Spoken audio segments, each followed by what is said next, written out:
Have you ever felt like you're doing everything right with your money, budgeting, cutting back, being responsible, and yet somehow you still feel like you're falling behind? You're not spending recklessly, you're not buying new gadgets every week, you're saving diligently, and still, nothing changes.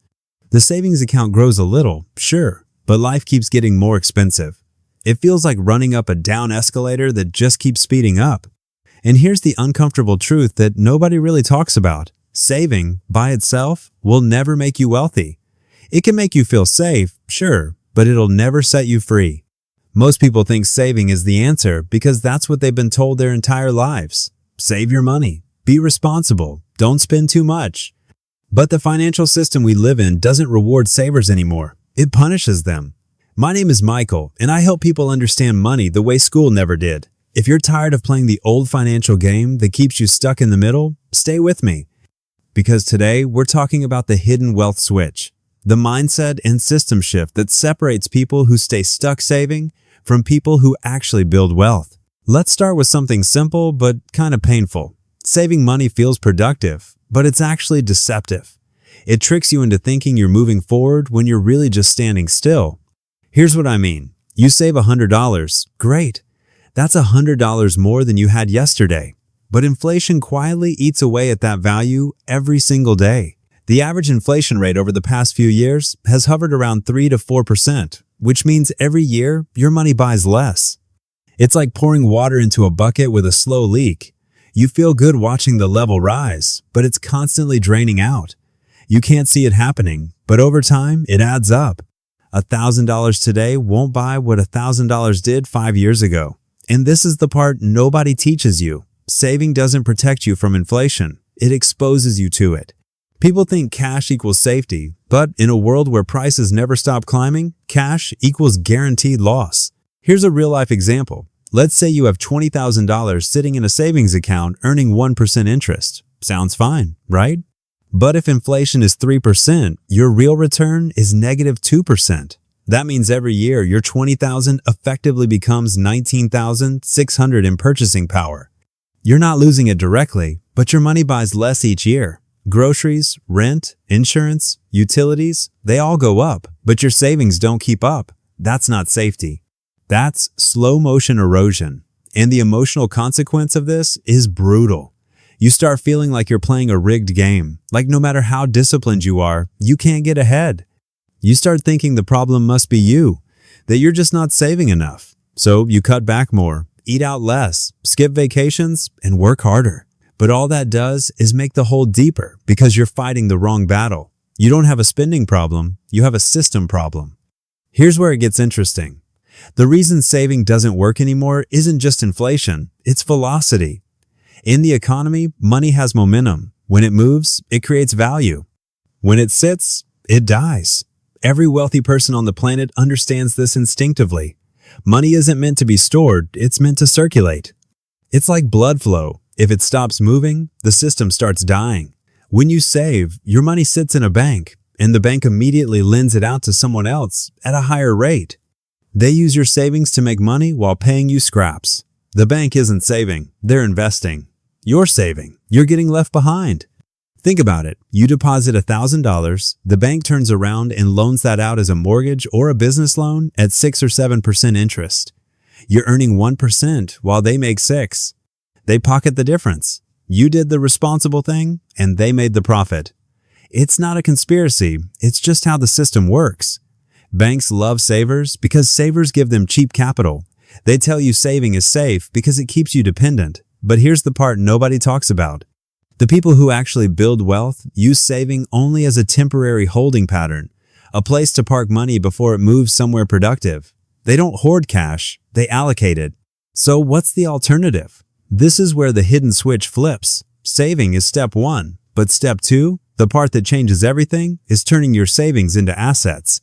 Assets are the machines that make money while you're sleeping. Stocks, real estate, businesses, index funds, dividend-producing investments.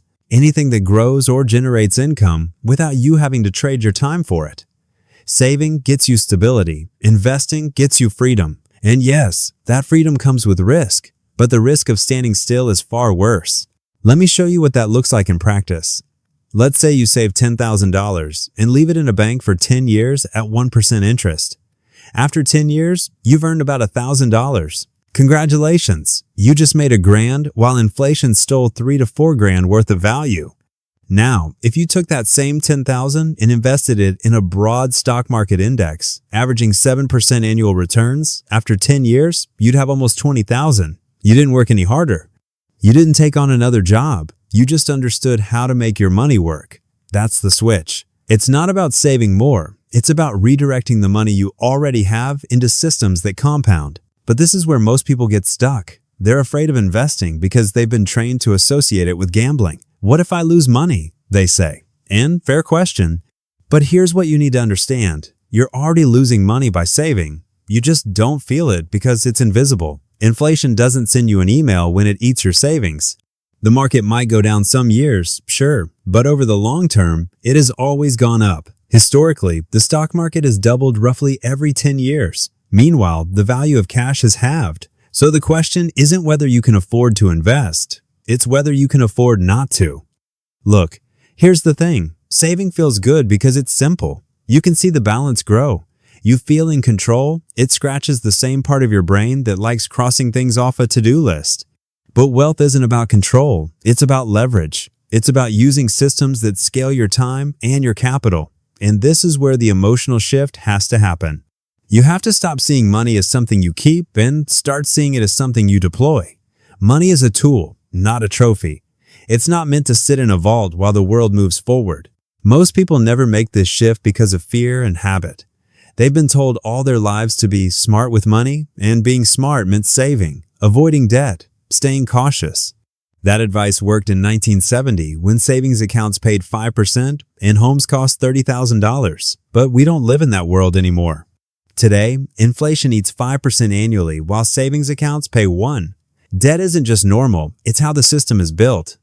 The people who thrive in this environment are the ones who use money like energy. They let it flow through systems that multiply it. The people who get crushed are the ones who treat money like a fragile collectible that needs to be stored. Let's talk about real-world behavior. Imagine two friends, Sarah and Jake. Sarah saves diligently, puts 10% of her income into a savings account every month, never touches it, feels proud. Jake saves the same amount, but after every few months, he moves part of that into investments, an index fund, maybe some real estate, maybe even a small side business. 10 years go by. Sarah has $50,000 sitting in her savings account, slowly losing value. Jake has a portfolio worth over $100,000 that generates dividends every year. Same effort, different outcome. Sarah played defense. Jake played offense. Wealth doesn't reward defense. Here's where it gets crazy. The difference between saving and investing isn't just math, it's psychology. Saving is about avoiding loss. Investing is about creating growth. One is rooted in fear, the other in belief. Fear-based money management feels safe, but it guarantees mediocrity. Growth-based money management feels risky, but it leads to freedom. And I get it, nobody wants to lose money. But when you zoom out, the real risk isn't losing a little in the market. The real risk is losing decades of opportunity. The market always recovers. Time doesn't. Now, let's address the objection everyone has. I'll invest when I have more money. This is one of the biggest lies people tell themselves. Investing isn't what you do after you get rich. It's how you get rich. Waiting until you have extra money is like saying you'll start going to the gym once you're already in shape. The whole point is to start before it feels comfortable. You don't need thousands of dollars to invest. You can start with $50 or $100.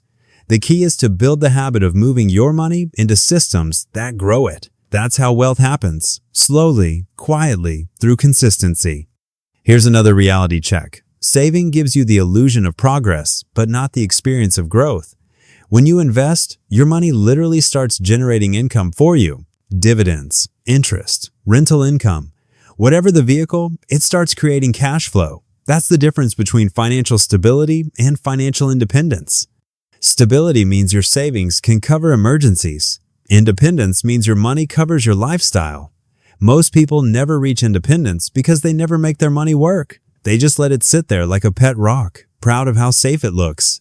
And this brings us to another problem. People confuse saving with security. They think having money in the bank equals peace of mind. But true security doesn't come from having cash.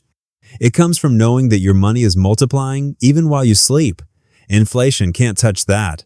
Market dips can't erase that confidence because you understand how to regenerate wealth. Security doesn't come from hoarding, it comes from mastery. And mastery starts when you stop asking, "How much can I save?" and start asking, "How can I make my money work harder than I do?" Let's break down what this actually looks like in practical terms. There are 4 stages of financial growth. Stage 1, survival. That's where most people live. You're earning just enough to cover bills and maybe save a little. Stage 2, saving. You've built some stability, you have an emergency fund, and you feel in control. But that's where most people stop. Stage 3, investing. This is where your money starts creating money. You're buying assets, not just saving cash. Stage 4, wealth acceleration. This is where compounding takes over and your returns start outpacing your effort. The switch from stage 2 to stage 3 is where 90% of people get stuck. And that's because they still think like savers instead of builders. Look, saving has its place. You need a buffer. You need liquidity for emergencies. But beyond 6 months of expenses, every dollar sitting idle is a lost opportunity. Think of it like this. If your money isn't earning at least the inflation rate, you're going backward. If it's earning less than inflation, you're paying a silent tax every single day. You can't save your way out of inflation. You can only outgrow it. And here's where people usually ask, okay, but what if I lose everything in a crash? That fear comes from misunderstanding time. The only people who lose money in the market are the ones who try to time it. They panic, sell low, and never get back in. The people who simply stay invested through the ups and downs always come out ahead because they let compounding do the heavy lifting. The average 10-year rolling return of the S&P 500 has been positive over 90% of the time. You'd have to try really hard to lose money by being patient. Here's something nobody tells you. Saving and investing are both emotional behaviors disguised as financial strategies. One is rooted in scarcity, the other in abundance. When you save, you're saying, "I'm afraid I won't have enough." When you invest, you're saying, "I trust I can create more." That's the hidden wealth switch. It's not just about what you do with your money, it's how you think about it. Wealthy people don't hoard because they don't see money as something to lose. They see it as something to use. Most people are terrified of losing what little they have, and that fear keeps them small. But here's the paradox. The more you try to protect your money, the more it loses value. The more you put it to work, the more it grows. The wealthy understand that risk is not something to avoid, it's something to manage. They diversify, they learn, they build systems that make money even when they're not paying attention. The average person avoids risk entirely and ends up guaranteeing loss through inflation. Now, let's talk about the biggest emotional trap, false comfort. Seeing a large bank balance feels safe. It's reassuring. You can open your app and feel in control, but that comfort is fake.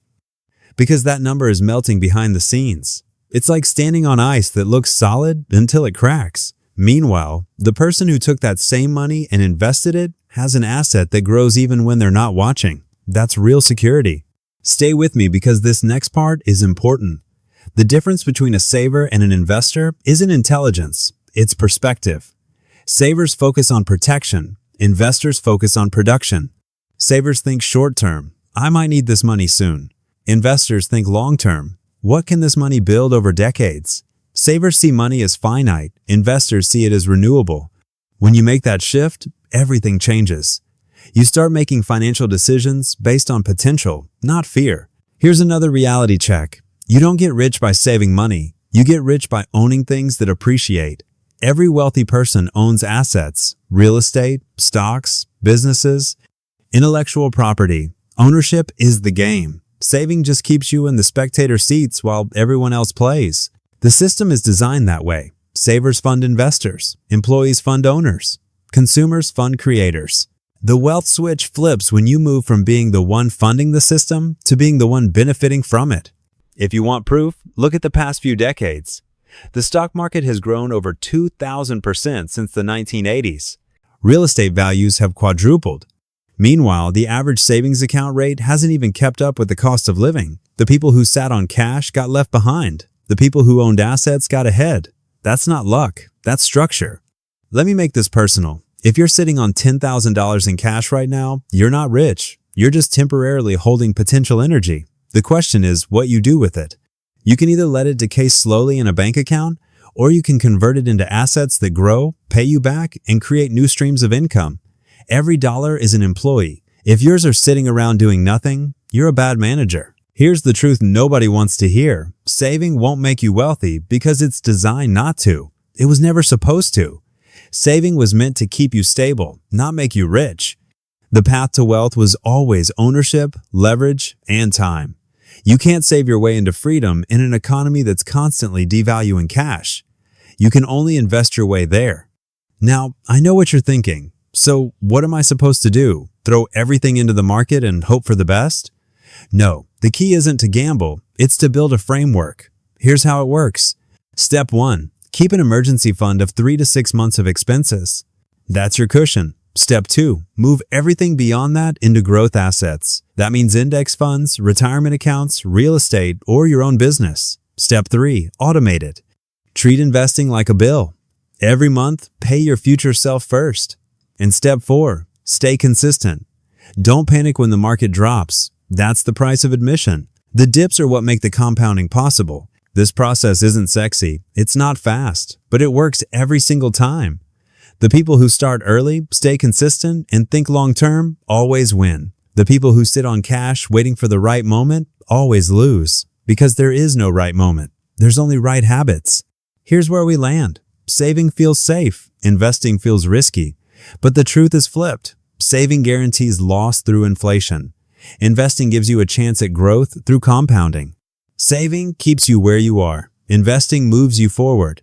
Saving is about fear. Investing is about freedom. And once you internalize that, everything about how you handle money changes. You stop worrying about every dollar you spend because you know your assets are growing in the background. You stop feeling guilty about treating yourself occasionally because your wealth isn't tied to your paycheck anymore.